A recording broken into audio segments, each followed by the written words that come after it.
মাদক ও চোরাচালান নির্মূলে সুনামগঞ্জ শহরের পর এবার গ্রাম পর্যায়ে গণসংযোগ শুরু করেছে পুলিশ। এরই ধারাবাহিকতায় আজ বিকেলে সুনামগঞ্জ সদর মডেল থানার আয়োজনে বর্ডার সংলগ্ন রঙ্গারচর ইউনিয়নে এক সচেতনতামূলক সভা অনুষ্ঠিত হয়। উক্ত অনুষ্ঠানে প্রধান অতিথি হিসেবে উপস্থিত ছিলেন সুনামগঞ্জ সদর সার্কেলের অতিরিক্ত পুলিশ সুপার চাতক চাকমা। সভায় উপস্থিত স্থানীয় জনগণকে মাদক ও চোরাচালান রোধে উদ্বুদ্ধ করতে দিকনির্দেশনামূলক বক্তব্য প্রদান করেন সদর মডেল থানার officer in charge OC Mohammad Ratan Sheikh PPM. অনুষ্ঠানে মাদককে না বলার আহ্বান জানিয়ে ওসি রতন শেখ বলেন, সীমান্ত এলাকার শৃঙ্খলা রক্ষা এবং তরুণ সমাজকে মাদকের নীল দংশন থেকে বাঁচাতে পুলিশের পাশাপাশি সাধারণ মানুষের সক্রিয় অংশগ্রহণ জরুরি। স্থানীয় চেয়ারম্যান আব্দুল হাই ও এলাকাবাসীর সার্বিক সহযোগিতায় আয়োজিত এই সভায় আরও উপস্থিত ছিলেন বিট অফিসার এসআই আশরাফ এবং সহকারী বিট অফিসার এএসআই কাইয়ুম। বক্তারা সীমান্ত দিয়ে অবৈধ অনুপ্রবেশ ও চোরাচালান বন্ধে জিরো টলারেন্স নীতি ঘোষণা করেন এবং যেকোনো অপরাধমূলক কর্মকাণ্ডের তথ্য দিয়ে পুলিশকে সহযোগিতা করার অনুরোধ জানান। স্থানীয়রা পুলিশের এই উদ্যোগকে সাধুবাদ জানিয়ে মাদকভুক্ত সমাজ গঠনে একাত্মতা প্রকাশ করেন। আমার সাথে যে সবার শেয়ার করতে সবাই ভালো আছেন? আপনার ইউনিয়নের নাম কি? ইউনিয়নের নাম কি? আচ্ছা, এইটা কোন জেলা অবস্থিত? এই সুনামগঞ্জ জেলার এই জায়গাটার থানার নাম কি? সুনামগঞ্জ সদর মডেল থানা নাকি? সেই থানার অফিসার ইনচার্জ হিসেবে আমি আছি না?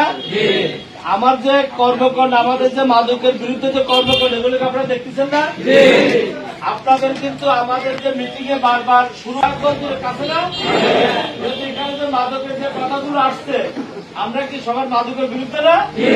মাদকের বিরুদ্ধে কারা কারা আছে রাজস্ব করেন তো? সবাই কি মাদকের বিরুদ্ধে? সবার আগে কি? সবার আগে সবার আগে কি? তাহলে আমরা বাংলাদেশে আমরা বসবাস করছি নাকি? আমাদের পাশে ইন্ডিয়া, আমাদের এই জায়গা কি কোন মাদক চলবে? কোন জুয়া চলবে? কোন গাঁজা খাওয়া চলবে?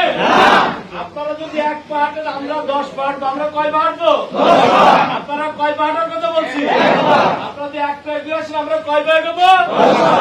10 পা এগোবো। আপনারা যে ভয় পাচ্ছেন 8-10 জনের জন্য এই যে এলাকাটা মাদকে একটা সরগরাজ্য তৈরি হয়েছে, আপনাদের কথাই বুঝলাম। তাহলে এই 10-12টা আমরা সাইজ করতে পারবো না? আমাদের সহযোগিতা নিয়ে আমরা সাইজ করতে পারবো না? তাহলে আমি যদি বলি যে আমাদের এখানে আর কোন মাদক আজকের মিটিং এর পরে থাকবে না, এটা অঙ্গীকার আপনাদের সাথে নিয়ে আমরা করব। আপনারা আমাদের সাহায্য করবেন না? সাহায্য করবেন? আমরা একটু দাঁড়ান তো, সবাই একটু দাঁড়ান, আমার সাথে ওয়াদা করবেন সবাই একসাথে। আমরা সবাই বলেন, আমরা ওয়াদা করতেছি যে এই স্থানে, এই রঙ্গচর ইউনিয়নে আর কোন মাদকের স্থান নাই, মাদক ব্যবসায়ীর স্থান নাই, জুয়ারুদের স্থান নাই, জুয়ারুদের স্থান নাই, অবৈধ কর্মকাণ্ডের স্থান নাই, কোন গুন্ডার স্থান নাই।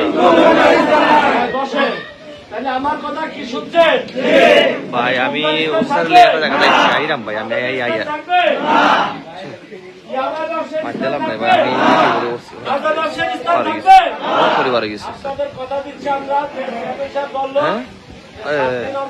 আমাদের পুলিশ পাঠানো 7 দিন না পারলেও করবেন না?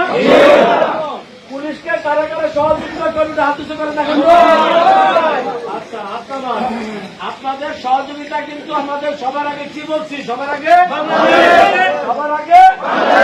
আমরা সুন্দর একটা বাংলাদেশ গড়তে পারবো আপনাদের সবার